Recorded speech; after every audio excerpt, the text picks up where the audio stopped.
Je m'appelle Olivier Badeau, je suis docteur en économie industrielle, comme on dit, et en docteur en anthropologie. Ma spécialité depuis 40 ans, c'est l'étude du commerce et la distribution dans à peu près tous les pays du monde, sauf en Inde et en Afrique. Et j'ai deux positions. Je suis professeur à l'université de Caen et professeur à l'ESCP, où j'ai été doyen de la recherche et où je dirige une chaire qui s'appelle Retailing 4.0, qui a été mécénée par Leclerc, puis par Bearing Point, et où nous étudions justement les mutations du commerce et du e-commerce. D'abord, il faut distinguer ce qui se passe en Asie et ce qui se passe en Occident. Les choses sont comparaison n'est pas raison, et le e-commerce se développe énormément en Asie, notamment en Chine et en Corée du Sud, principalement parce que les formes d'organisation de la logistique sont très différentes, alors qu'en Occident, là, il faut distinguer ce qui se passe dans les produits alimentaires, ou ce qu'on appelle les produits de grande consommation, c'est-à-dire les produits alimentaires, le petit bazar, l'hygiène beauté, etc., et ce qui se passe dans les produits non alimentaires. Donc on a une très grosse différence, toujours pour des questions logistiques, mais aussi pour des questions de consentement impayé de la part des clients. Et donc on voit bien que les produits non alimentaires se vendent plutôt assez facilement en e-commerce. Vous avez des secteurs, par exemple en France, si je prends le secteur de l'électroménager, on est à 30%, les vêtements entre 21 et 22, 23%, etc. Le bricolage, enfin tous ces secteurs se développent pas mal, ce qui représente finalement aujourd'hui à peu près en moyenne dans le non alimentaire, les produits de spécialité, la décoration, les vêtements, etc. 20 à 30% du marché, c'est quand même une part importante de part de marché qui quitte les magasins physiques pour aller vers le commerce virtuel, le commerce digital. Par contre, en alimentaire et en produits de grande consommation, c'est très différent.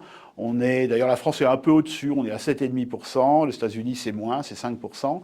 Et en réalité, la quasi-totalité de ce e-commerce, c'est du drive. C'est-à-dire que le vrai e-commerce pur de produits alimentaires ou de produits de grande consommation qui consiste à livrer les gens à domicile, c'est 0,5%. Donc c'est très peu. Donc on voit qu'on a une très grosse différence. On va jusqu'à 30% en non alimentaire et on est à 0,5%. Alors pourquoi? Peut-être ça vous intéresse de savoir pourquoi. Parce qu'on a d'un côté un consentement à payer des clients qui est très faible, parce qu'ils sont habitués à aller dans des grandes surfaces comme Leclerc, Lidl, etc. Et en même temps, ils sont très exigeants sur la livraison. C'est des produits alimentaires, c'est pour manger le soir, etc. Donc ils ont des contraintes, ils imposent des contraintes aux distributeurs qui sont très élevées. Et en termes de prix bas, et en termes de délai de livraison très élevés. Et en même temps, pour le distributeur, faire des paniers, les livrer, etc., c'est totalement le contraire à son modèle économique, qui consiste à faire venir les gens et à leur faire acheter des produits sur des gros volumes de chariots et autres. Et donc, évidemment, au distributeur, ça lui cause des problèmes. Donc, on a un effet de ciseau, et donc ça fait que finalement, ça pénètre pas bien. Donc, le drive, c'est un peu le meilleur compromis pour l'alimentaire, puisqu'en fait, certes, c'est le distributeur qui prépare les paniers, mais c'est le client qui vient les chercher au drive.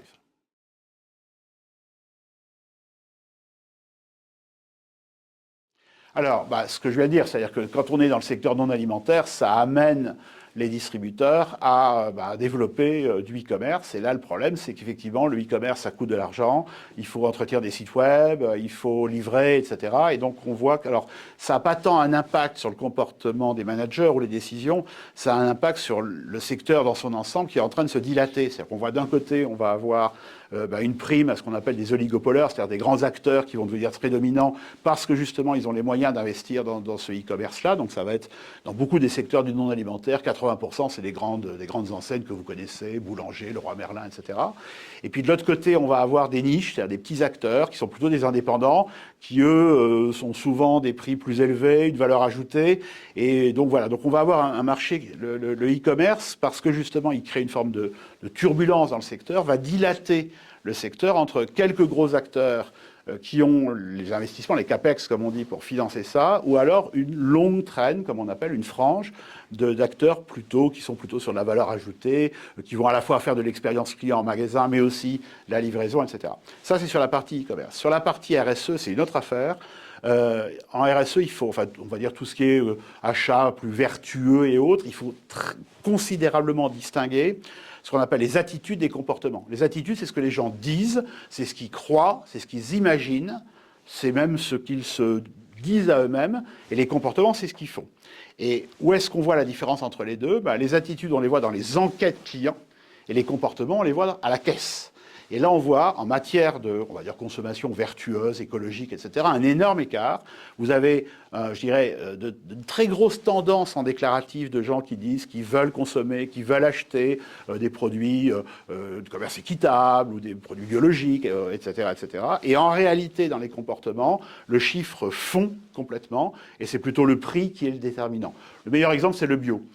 Quand vous regardez la part de marché en France du bio, des produits bio, en déclaratif, on est à 80%. C'est-à-dire que là, il y a 80% des gens qui déclarent, quelles que soient les études, qu'ils achètent souvent ou très souvent du bio. Quand vous regardez la part de marché réelle, c'est 5%. Donc il faut faire très attention à cet écart qu'on appelle le green gap entre l'un et l'autre. Donc du point de vue du manager, ça veut dire qu'il doit être très vigilant.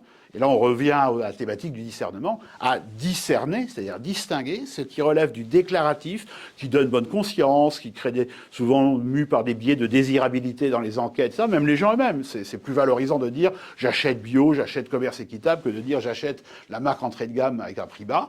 Et la réalité des comportements, donc le manager doit être capable de bien discerner ce qui est dit et pensé par les clients et ce qu'ils font réellement.